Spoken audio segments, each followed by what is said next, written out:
Hey guys, my name is Shara Isabel and I help women to explore their self-love journey, build healthy relationships, and seek adventure in their lives.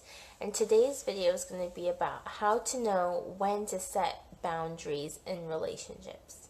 We all have relationships and some of them are healthy and some of them are not. And a lot of the times we can just cruise through relationships and we can tolerate some behaviors and treatment of ourselves that isn't unhealthy. And of course, the first place you should always start is with yourself and how you treat yourself. But besides that, when you go beyond that, in relationships with other people, with family, friends, your significant other, how do you know when you should start placing some boundaries in those relationships? My first indicator that you should start setting boundaries in your relationships is when these relationships become harmful and they do more harm than good, because it's all well and good to love people unconditionally, but sometimes you need to place those boundaries so you're not getting hurt and so the other person isn't getting hurt either.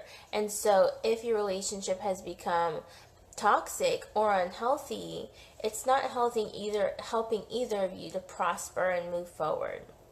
So that's one indicator that you should start placing some boundaries in that relationship.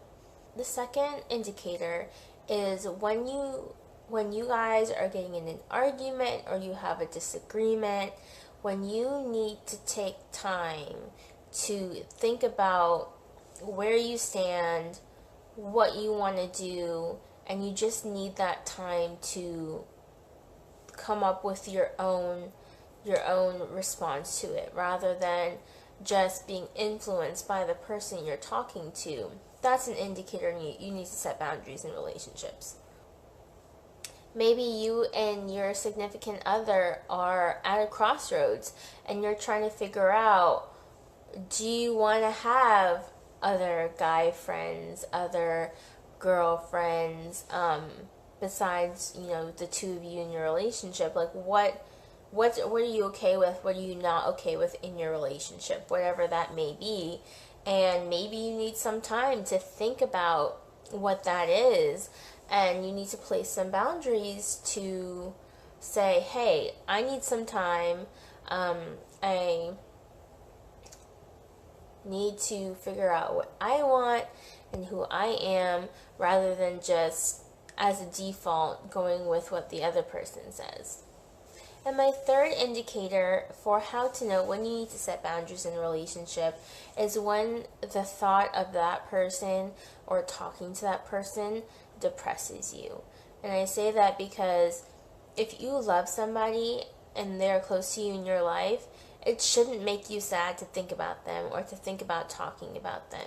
And maybe something in your relationship is not quite so great at the moment, and maybe you need some time just to recuperate, heal a little bit, figure out or learn how to communicate better, and really be able to be effective in moving forward in a healthy relationship. So boundaries in relationships are super important. They give you time and they give you space to figure out what you want, to grow, and they're just so important for your health.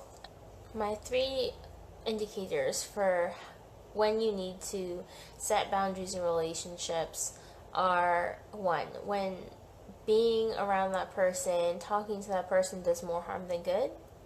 Two, when you need some time to think about what you want and who you are and what you stand for, and you have the tendency to just go along with what that other person in the relationship wants, or doing what they say you should do, when you really need that time to develop your independence. And number three is when the thought of the person has you feeling depressed. Sometimes we need time. Absence does make the heart grow fonder, and sometimes we need time just to heal and process, and that's okay. It's a part of life, a part of having healthy relationships. So with that being said, that's all I have for you guys today. If you like this type of content and you think about embracing your self-love journey, building healthy relationships, seeking adventure in your lives, pursuing your goals, go ahead and subscribe, and I'll see you tomorrow. Bye.